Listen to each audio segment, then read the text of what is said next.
Hi, and welcome back to Book Club of One. Today we're going to be going through Chapter 2 of Debating Religious Epistemology. This chapter is by John DEPOE, and it's going to be defending Classical Evidentialism. Now, the chapters in this book after the introduction are structured in just a very pleasant, wonderful way. You have the main primary author giving his defense of whatever view it is he's defending, in this case, Classical Evidentialism. Then you have the book's other four authors coming in with their thoughts on the topic, reasons why they rejected this view, or ways in which they think this view might be harmonized with their own position. And then finally you have the initial author coming back and responding to the responses to his view and defending his view, maybe making comments on things he agrees with or disagrees with.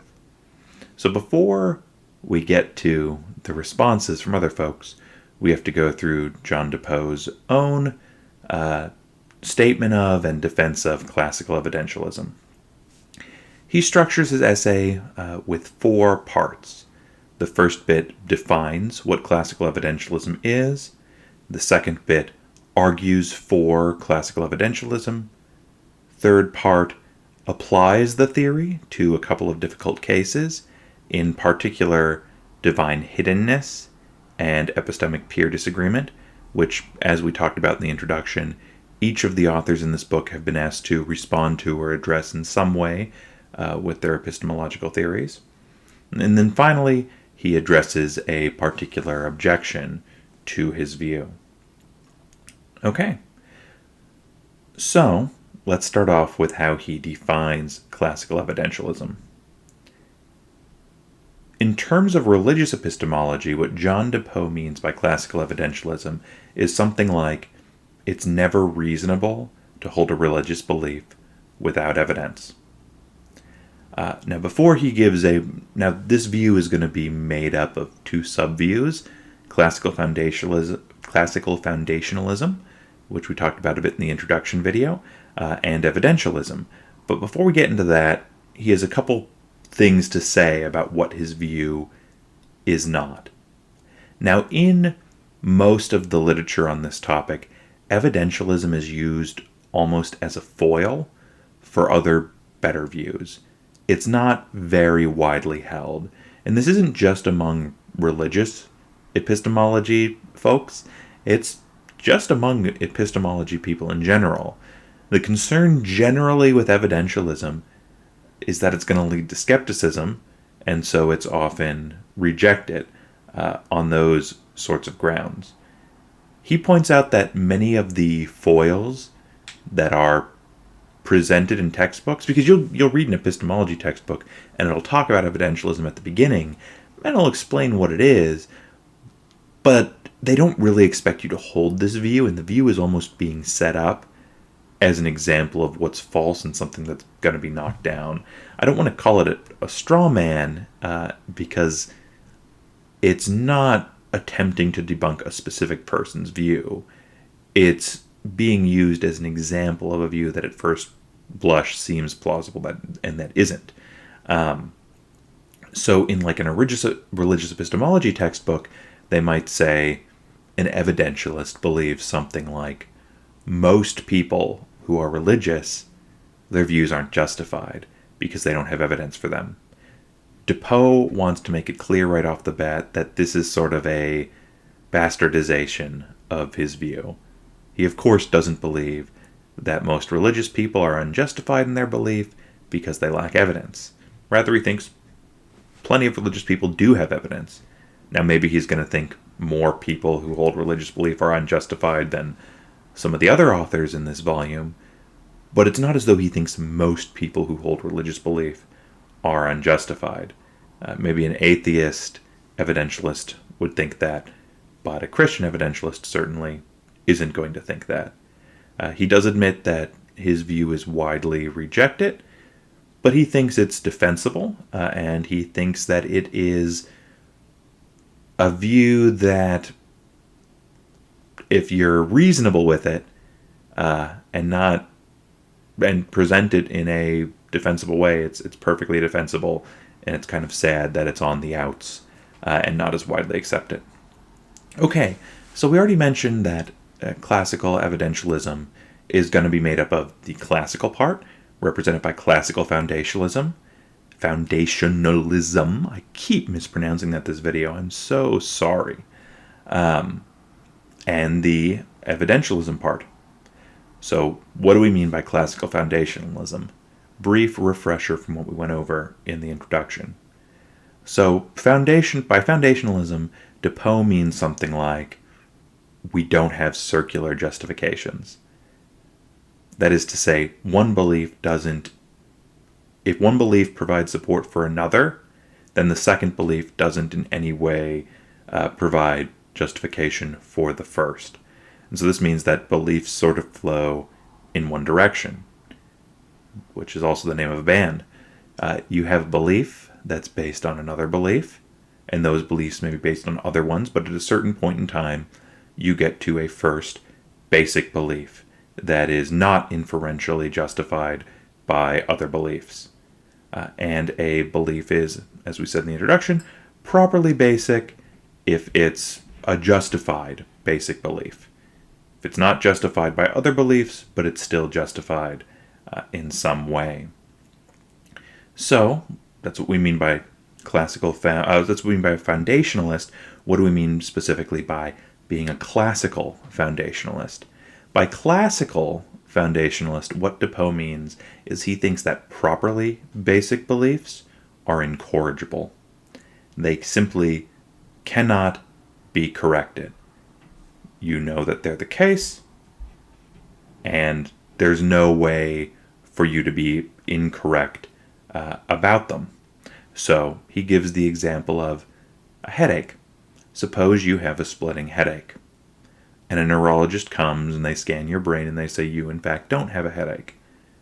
Well, that neurologist is not in a better epistemic position than you, even if they're the greatest neurologist in the world. There's no way to shake your belief that you have a headache. In the same way, this camera that appears in front of me, you're not going to be able to shake my belief that it appears to me that there is a camera. I can see it. You might be able to shake my belief that there's actually a camera there, right? Maybe you can convince me I'm dreaming, or perhaps you can convince me that I'm in the Matrix and there's no camera, or maybe you can convince me that there's a very convincing cardboard cutout of a camera. But the fact that I'm having the sensual experience of camera-ness is not something you're going to be able to shake my belief of. It's an incorrigible belief. Some other examples that he may or may not agree with might be something like the law of non-contradiction, or something extraordinarily basic like that. So that's what he means by classical foundationalism. You have properly basic beliefs, and the properly basic beliefs are only properly basic if you can't be wrong about them. You have to be correct about them. Okay, so what does he mean by the evidentialism part? Well, all he means is that evidence is required for justification. You have to be aware of good reasons as grounds for your belief. Okay, so what exactly in this model is needed in order to be justified of a particular belief? Well, he thinks you need 3 particular direct acquaintances. So what's a direct acquaintance? Direct acquaintance is a term from Bertrand Russell, and it just means something where there's no intermediary process between you and that thing. The example that is used in the book is when you hear footsteps down the hallway, you're directly acquainted with the sound of the footsteps, and you infer from them that there's a person in the hallway. Maybe you even infer the particular person, but you're indirectly acquainted with the person in the hallway, and you are directly acquainted with the object itself that's appearing to you, in this case, the footsteps that you're hearing. All right, so what are the 3 direct acquaintances that are necessary for justification? Well, first, the grounds for believing P. Right? So in the example of the person walking down the hallway, you hear the footsteps, you're directly acquainted with the footsteps, those are your ground for believing there's a person in the hallway, and you're directly acquainted with it. You also, secondly, have to be directly acquainted with the thought P. So you have to be directly acquainted with the thought there's a person in the hallway, or the thought that my wife is in the hallway, or whatever the particular thought is that you're having. So you're directly acquainted with the grounds for there's a person in the hallway, i.e. the footsteps, directly acquainted with the thought in your mind that there's a person in the hallway. And thirdly, you have to be directly acquainted with the truth-bearing relationship between the grounds for P and P itself. So you have to be directly aware, in the same way that you're aware of the footsteps, of the relationship between I hear footsteps and there is a person in the hallway. Now notice that it's not the case that you have to be entirely certain in order for you to have truth. And this is sort of the most common objection to classical foundationalism, is the motivation for this idea that your properly basic beliefs have to be undoubtable is in order to make sure, as we're going to talk about in a moment, you have a objective reason to think your belief is true. And so there's this sort of idea that, well, are all of your, right, you're trying to ground your beliefs in something you're certain of. Do the rest of your beliefs have to be certain too? And of course they don't. You can believe things that aren't entirely certain. What matters for DEPOE is that the basic belief that you're basing the other ones off of are things you are certain of or directly acquainted with. But it doesn't need to be the case that you're certain there's a person in the hallway, right? Now, the strongest form of a truth-bearing relationship between two things is entailment, right? Like the fact that 2 + 2 = 4 entails certain things about other truths, right? Like there are certain things that are just directly entailed by certain axioms or assumptions, and that can't be doubted, assuming that the first thing actually is incorrigible. But the truth-bearing relationship that you have to be directly acquainted with doesn't have to be one of entailment or of correspondence. It can be something like making something probable, right? It's more probable that there's someone in the hallway than it is that someone is doing Foley sound effects in the other room and clomping down little shoes on the table. Right? So there can be a probability, can be the truth-bearing relationship between 1 and 2, 2 being the best explanationship for explanationship. What an interesting sort of ship. But of course I mean explanation, or relationship, but certainly not explanationship. The truth-bearing relationship between the person in the hallway and the footsteps could just be the person in the hallway being the best explanation for the footsteps. And you're directly acquainted with that notion. And so you have a truth-bearing relationship you're directly aware of. But that truth-bearing relationship isn't by any means rock solid, in the same way that the truth-bearing relationship between the definition of 2 and plus and 2 and equals is to the idea that 2 + 2 = 4, or what have you. Okay, so that's sort of the framework that DEPOE wants to defend. So we're now going to move on to the second part of his essay, which is his argument for the position. So what are DEPOE's reasons for thinking this is the best theory of how we become justified of beliefs? Well, he essentially thinks that any theory of justification is going to have to satisfy two separate criterion. One, it has to create some sort of an objective connection to the truth. And two, it has to provide, from a first-person perspective, subjective assurance of the truth. He believes that his classical evidentialism fulfills these two criteria better than other theories, and that other theories are going to skimp on one of the two. So let's start off by talking about how his theory ensures that justification gives you some sort of objective likelihood of your belief being correct. So by objective connection, he means something like fingerprints on a gun.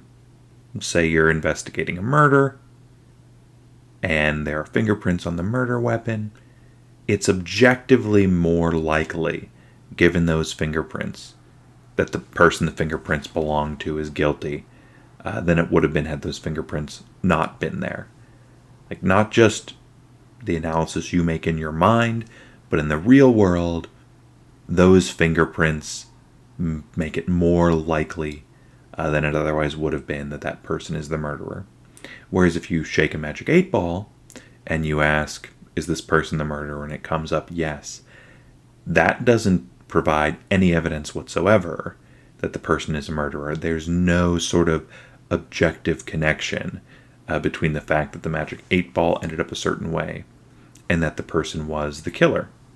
Right? So that's what he means by there being some sort of an objective connection. There's got to be an objective connection between you having the justification and the thing that's being justified being actually true. It has to be the case that if the justification weren't there, it would actually be less likely objectively that the thing was true.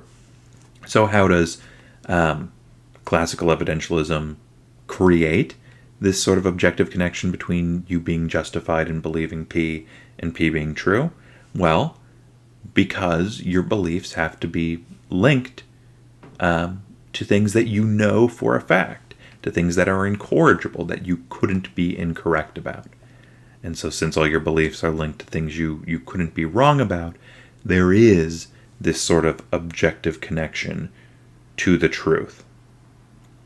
So it's not just the fact that they're incorrigible, it's also the fact that you have to be directly aware of the link that those things that you believe incorrigibly have to the later belief in your string of reasoning being true. All right, so how does it succeed at the subjective condition? And what do we mean by subjective condition? Well, the subjective bit of this is an epistemology, when you're doing it, according to DEPOE, is always carried out from your first person perspective. You're wondering, how do I know anything at all? How am I justified in this? So there has to be a reason that an epistemology gives to the person doing the epistemology or doing the philosophy to think his beliefs are true. It has to provide him with personal assurance. So he thinks that the views have to be internalist as opposed to externalist, which is something we talked about in the first chapter. That is to say, if your view is entirely based on this person, when they observe the outside world, light is actually hitting their eyes actually function properly, and so anything they see is real, right? Like, let's say that's your argument, is their eyes are in the proper environment they're designed for, and they're functioning properly in that environment, and so any beliefs that are formed by the functioning of those eyeballs is a justified belief. Well, this doesn't provide the person any sort of internal assurance, right? They don't have access to those facts about their eyeballs as absolute objective truth, right? That's not something they have access to unless they can already trust the deliverances of their sight, I think is something like what the argument is here. The internalist thinks that the person is justified in believing there's an outside world, or the classical evidentialist believes this because the person has irrefutable beliefs that it seems like there's an outside world, and there actually being an outside world is the best explanation for the evidence, or something like that. And so the epistemology then is founded on that person's own incorrigible beliefs and experiences, it's not based on facts that are outside of this person's apprehension, right?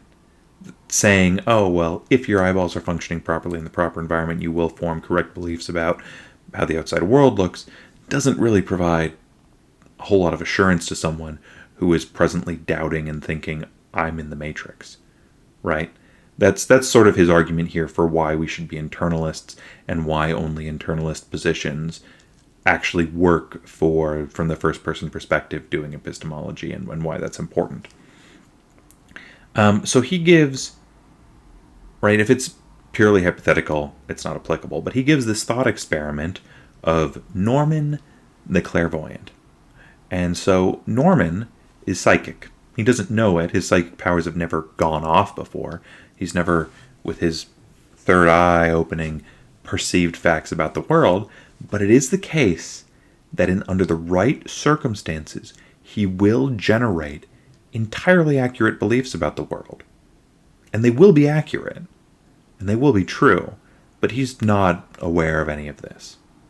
And these conditions are rarely met and haven't been met in his life yet. He's in New York one day, and the conditions for him forming correct, true beliefs about the world are met. And he comes to believe that Donald Trump, let's say, is presently in New York City. He's like, why in the world do I believe that? Norman thinks to himself. He says, I don't have any reason to believe that at all. I just suddenly found myself believing Donald Trump's in New York. I don't have any basis for this. I'm not going to believe that. I'm going to discount that belief. In DEPOE's view, the argument goes, Norman's right to doubt his sudden belief that Donald Trump is in New York.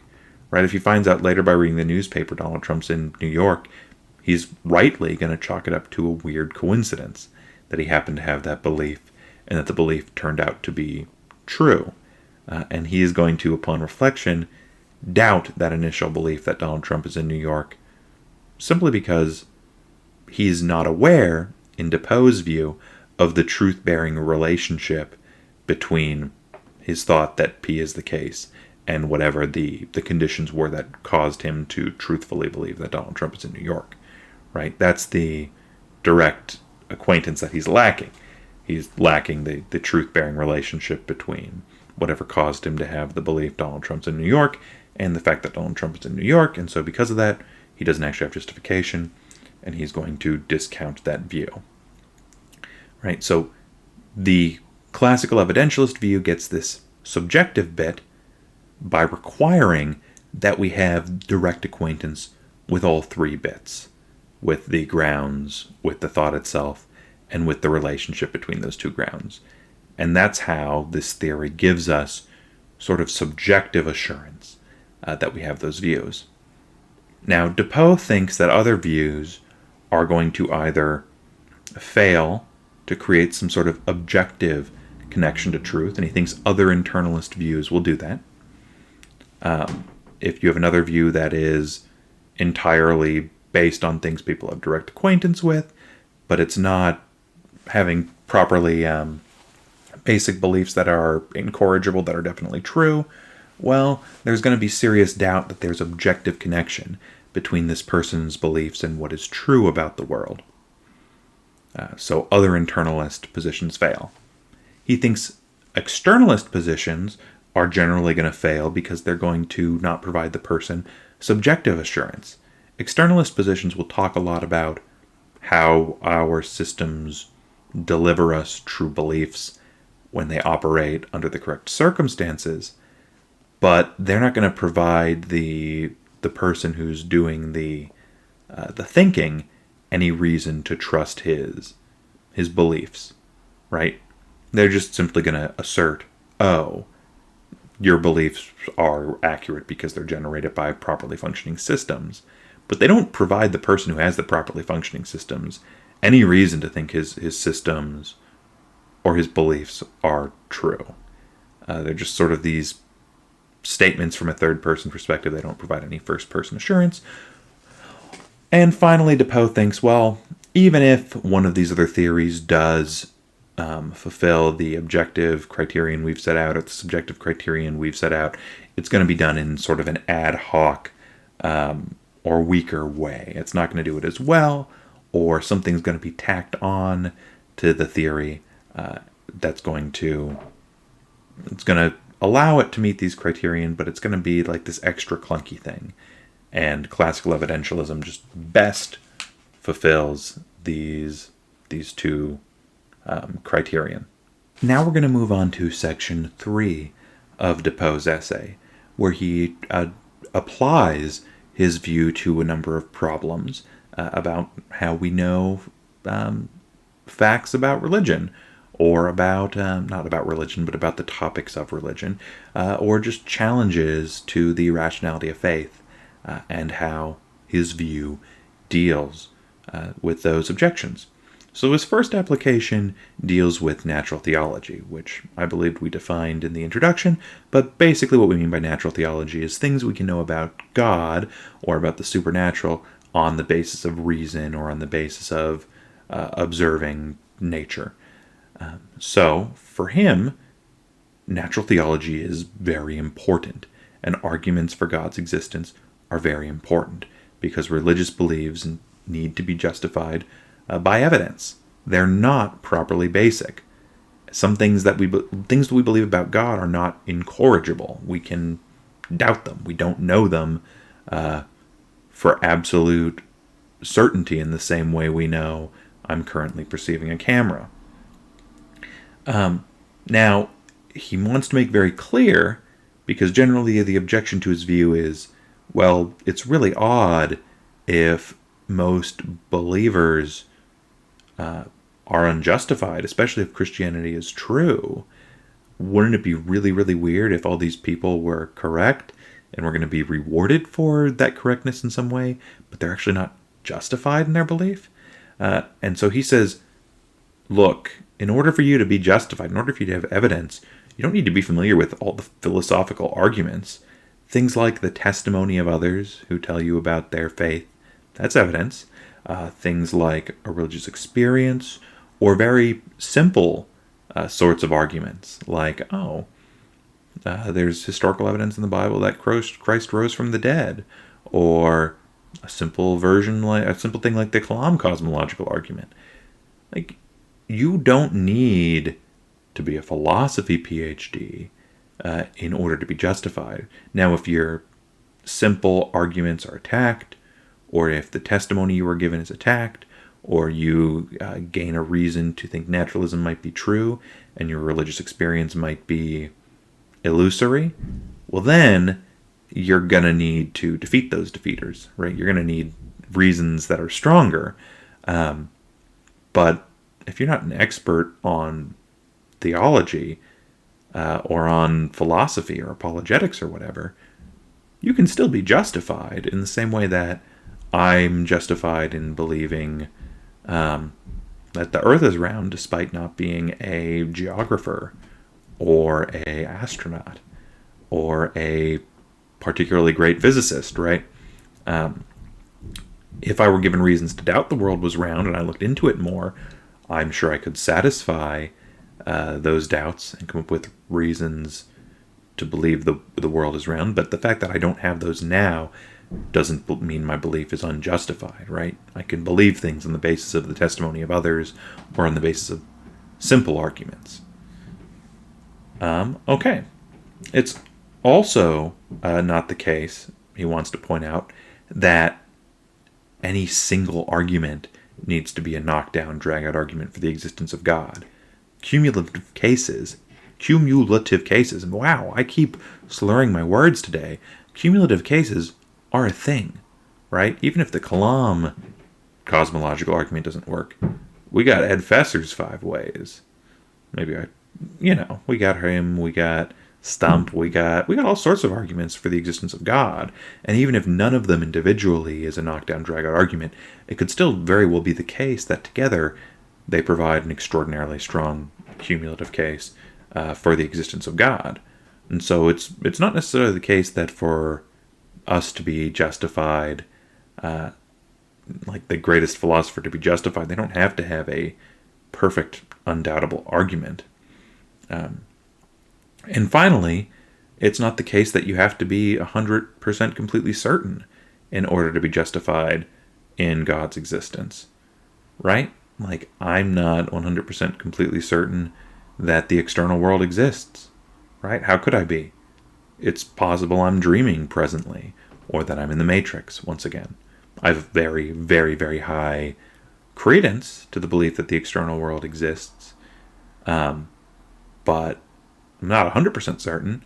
And in the same way, we don't need to be 100% certain of God's existence in order to believe that God exists.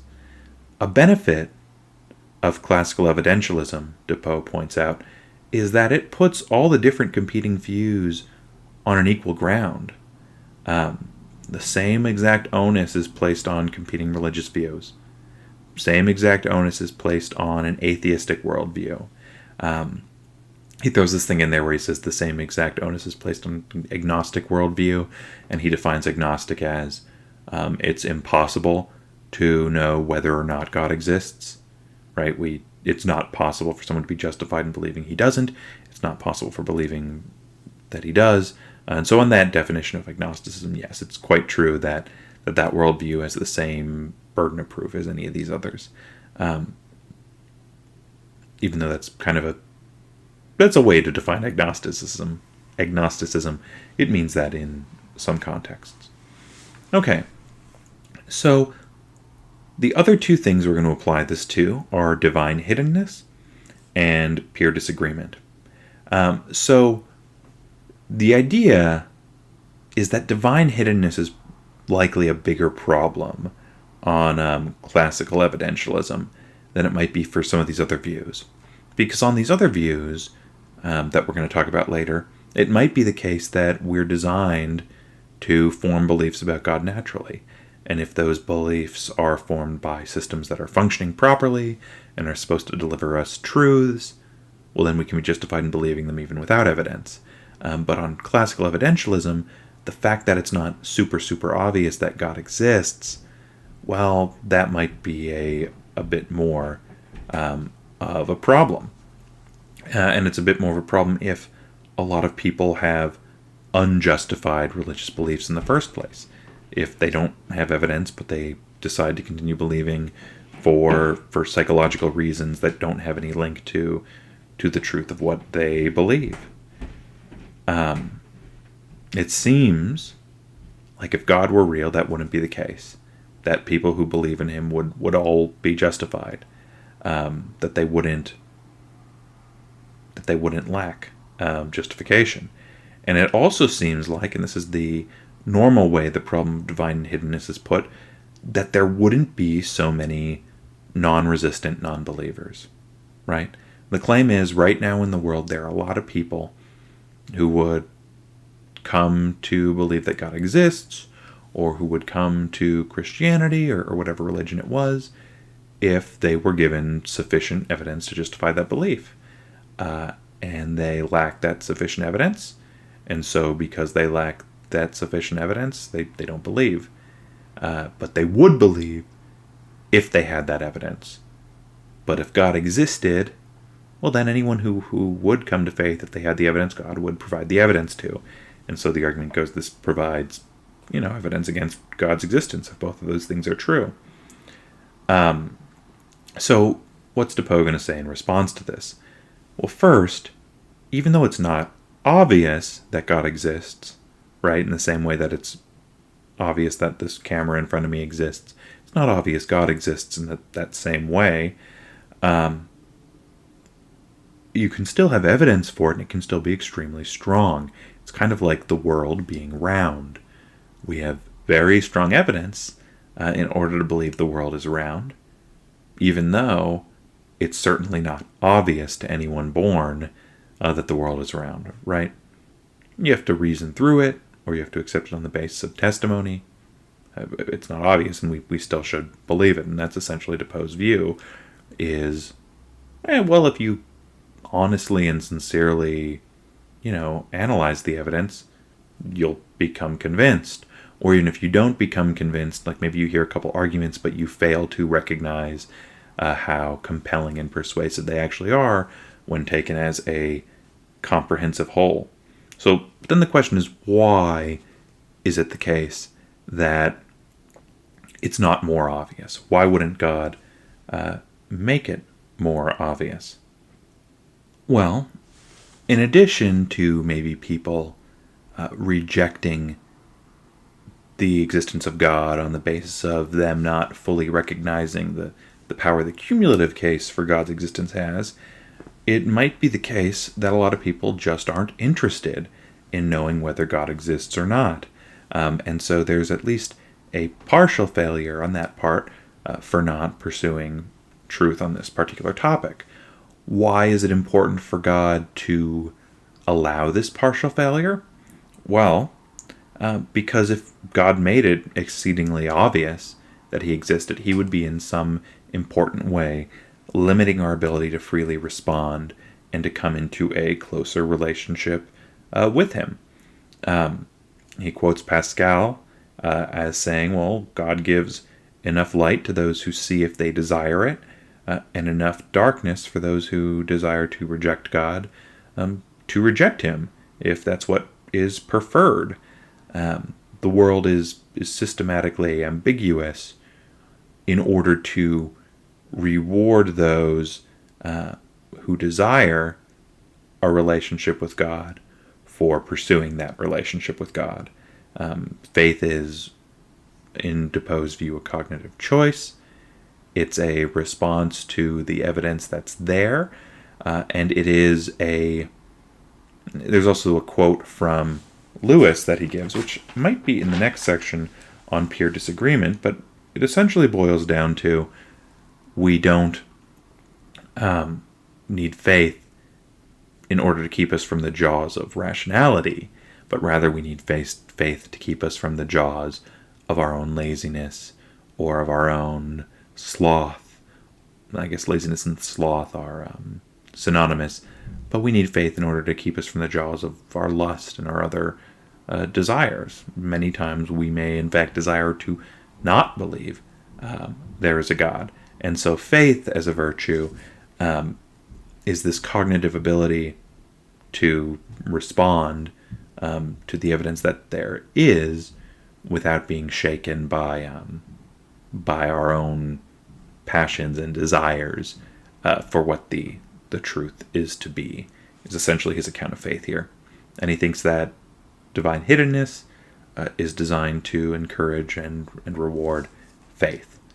All right, so the final application of his theory is to the idea of pure disagreement.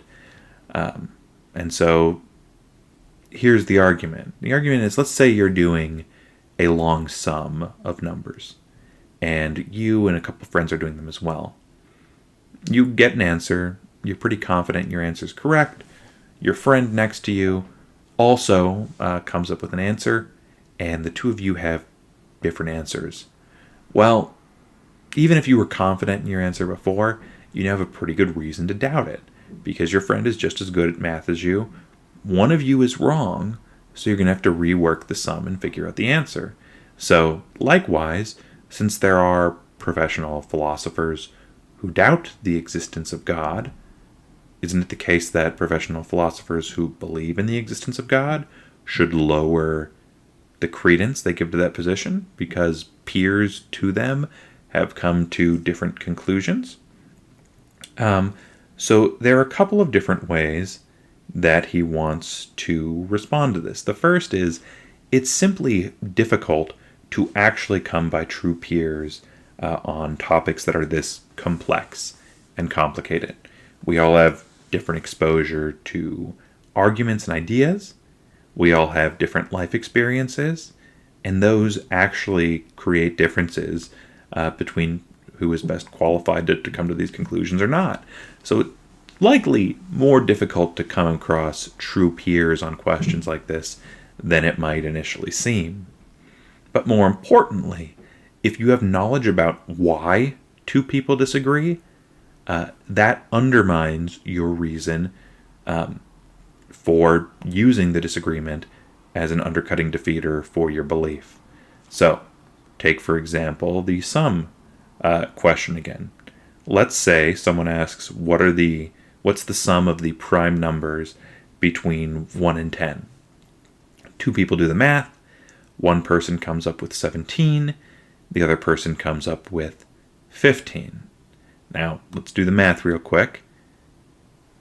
2, well, that's a prime number. 2 plus 3, that's also a prime number, plus 5, plus 7. Those are all the prime numbers. 2 and 3 is 5. 5 and 5 is 10. 10 and 7 is 17. The sum of the prime numbers should be 17. Why did that second person come up with 15? Well, they left off 2. They thought, oh, well, 2's even. I'm going to skip that one. Now, it might have been a mistake, right? You might point out to them, oh, you left off 2, and they might fix it. Or it might be the case that they just don't believe 2 is a prime number. They've never heard that before. And they say, oh, well, no, 2's even. It's not prime. You know for a fact that 2 is prime, right? Its only factors are 2 and 1. That's the definition of prime. You don't have good reason to doubt yourself here, even if this other person, you are both in the 4th grade, or whenever it is you'd be given a problem like this. They might generally be as good at math as you, but they lack a bit of knowledge or information here.